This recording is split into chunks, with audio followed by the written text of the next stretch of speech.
চলে আসলাম আরও একটা বড় ভিডিও নিয়ে। তোমরা সবাই কেমন আছো? আশা করি খুব ভালো আছো। আমিও ভালো আছি। আজ বাংলা নববর্ষের প্রথম দিন। অন্যদিন আমি একটু দেরি করেই উঠি, উঠতে উঠতে আমার 5টা বেজে যায়, কিন্তু আজ নববর্ষের প্রথম দিন, তাই সকাল সকাল ঘুম থেকে উঠে গেলাম। 4:30 সময় আমার ঘুম হয়ে গেছে। এখন বাজে 4:40। চলো তোমাদেরকে ছাদে নিয়ে যাই, ছাদে একটু হেঁটে আসি। তারপর আমি ছাদে চলে আসলাম। ছাদে এসে দরজা খুলে যখন বাইরে গেলাম, দিনের আলো তখনও ফোটেনি। দেখো, আমি একটু হাঁটাচলা করছি।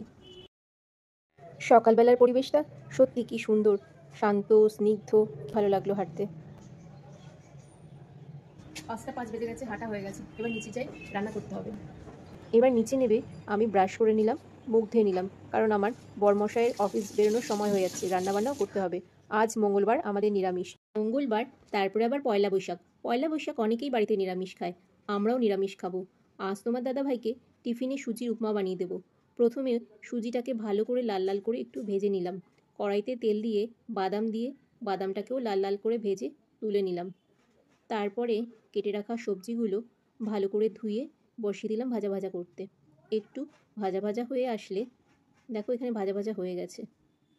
1 কাপ চা বসিয়ে দিলাম। এরপরে কড়াইতে তেল দিয়ে সর্ষে, শুকনো লঙ্কা আর কারি পাতা ফোড়ন দিয়ে ভেজে রাখা সুজি আর সবজি দিয়ে একটু নাড়াচাড়া করে পরিমাণ মতো জল দিয়ে আবারও নাড়াচাড়া করে নিলাম। এদিকে চাটা বসিয়ে দিলাম। দেখো সুজিটাও আমার রেডি হয়ে গেছে। তারপর সুজিটাকে ঠান্ডা করতে রেখে দিলাম। চাটা হয়ে গেল, দাদাভাইকে ডেকে দিই। তোমরা কে কে চা খাবে চলে এসো।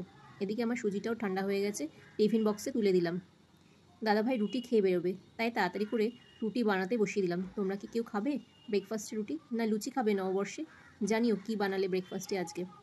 দাদাভাই সকালের খাবার খেয়ে রেডি হয়ে তাড়াতাড়ি করে বেরিয়ে যাবে। দেখো ব্যাগ নিয়ে, টিফিন বক্স নিয়ে চলে যাচ্ছে অফিসে, আসবে সেই রাত্রিবেলা। আমারও ঘরের কিছুটা কাজ হয়ে গেছে, গোপুসোনাকে জাগিয়ে দিয়েছি। এখন বাজে 8টা। আমি চললাম একটু বাজারে ঠাকুরের জন্য ফুল, ফল আর মিষ্টি আনতে, কারণ আজকে পয়লা বৈশাখ তো, ঠাকুরকে একটু সাজিয়ে গুছিয়ে ফল টল দিয়ে খেতে দেবো।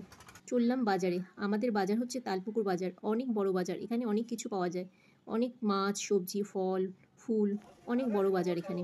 কিন্তু আমি শুধু ফল, ফুল আর মিষ্টি নিয়ে চলে আসলাম বাড়িতে। দেখো হয়ে গেছে আমার কেনাকাটি করা। ঘরে ঢুকে জিনিসপত্র রেখে তাড়াতাড়ি রান্নাঘরে ঢুকতে হবে, কারণ তাড়াতাড়ি রান্না শেষ করে আমাকে আবার ঠাকুর ঘরে যেতে হবে, কারণ ঠাকুর ঘরেও তো কিছু কাজ আছে। আমি তাই তাড়াতাড়ি রান্না বসিয়ে দিলাম। আজকে কি কি রান্না করব তোমাদের একটু দেখিয়ে দিই। আজকে রান্না করব উচ্ছে সেদ্ধ, বড়ি দিয়ে লাউয়ের ঘন্ট, পটল আলুর ডালনা আর টক জল। ব্যাস, আর কিছু না। দুই দিকে দুটো রান্না বসিয়ে দিলাম। একদিকে বসালাম পটল আলু দিয়ে ডালনা, আর অন্যদিকে বসিয়ে দিলাম সর্ষে ফোড়ন দিয়ে আমের টক জল। আমের টক জল আর টক ডাল আমরা সবাই খেয়ে থাকি গরমকালে, ভীষণ উপকারী। তোমরাও নিশ্চয়ই খাও।